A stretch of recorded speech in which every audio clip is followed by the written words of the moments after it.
So, since the first playable characters came out, the devs have been working on the human player type for what seems like 3 billion years, and I'll admit that I haven't even gotten through all the levels yet, but I've been pretty impressed so far, so I want to give a critical review of the current content. Now, if this is your first time playing, I definitely recommend picking one of the starting regions with lower difficulty, which I put in green here. All the servers are getting pretty overpopulated right now, so you can pick one of the yellow regions if the recommended ones are full, but really try not to go for the areas in red unless you really know what you're doing or are just trying to speedrun the game. Pretty much all areas are player versus environment zones, but there are a few player versus player areas around here, and if you really want to play on a private server, you can do that over here. But the admins aren't so great, and it sucks if you change your mind because after you're there, you can't leave, so I'd probably give it a miss. Okay, at the start you have to choose a race, and in the past, Caucasian male was definitely the most OP, but they've all become a lot more balanced in more recent patches, at least in the easier starting regions. But if you look at the race perks tab, still some nice privileges with this choice, so that's what I went with. Okay, so once you've chosen your starting region and race, you have to go through a 9-month loading screen while your character spawns, and that already sounds bad, but what's even worse is that once you've actually spawned, you have to go through 18 levels of tutorial, the first few of which are just interactive cutscenes. Even when you get to start moving around and interacting with the environment, what kind of sucks is that the only other users you really get to interact with are the two parent players that take you through the start of the tutorial. And the trouble is, if they haven't advanced their parenting skill tree, you end up with really screwed up stats for the rest of the game. That's really just down to the RNG of who you get paired up with. So the first few levels of tutorial really aren't so memorable, but once you've made it to level 5 or 6, you've usually unlocked the friendship and knowledge trees, but you do have to spend around 6 hours a day at a learning academy to keep leveling that up. Okay, so as we get to about level 17 or 18, you basically finish the tutorial, and it turns out that the first thing you actually realize once you're done is that it had nothing to do with the rest of the game.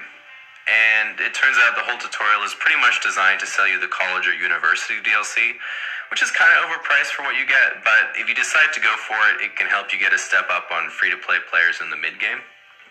So the mid-game itself generally takes place between around level 18 and 65, where the two biggest focuses are on sustaining the newly unlocked relationship meter and generating in-game currency, which is usually denoted in dollars.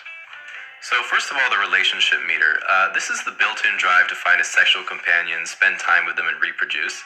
There are some factions where your parent players choose a companion for you, but in most of the Western factions you get to choose yourself. You might think that this is a way better idea, but the problem is they also have to choose you, so it might sound better on paper, but make sure you think out the gameplay.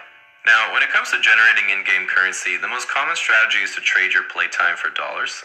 If you see most users during this process, while they're technically still actual players, the majority of them are running scripts, so they're typically AFK and are pretty much indistinguishable from NPCs. So because it's an MMO, there aren't really any distinct objectives, and generally sometime during the mid-game you have to figure out what it is that you want to do. Some players focus on the relationship meter, some on getting more dollars, some on really maxing out certain skill trees, and some struggle to figure it out at all. There's no right answer really, just like any other MMO. I think your goal is to just enjoy the time you spend playing without ruining it for other people. And hopefully when you're a higher level you can get to the point where you enjoy helping players who might be struggling.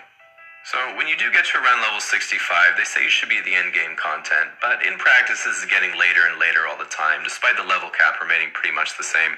But nevertheless, what's good here is that you generally have a pretty fulfilled relationship meter, your important skill trees are maxed out, you can generally spend the rest of your time exploring the map and doing the things you want to do. Trouble is that at this point it can be hard to actually do those things because you start to experience a lot of bugs with your character.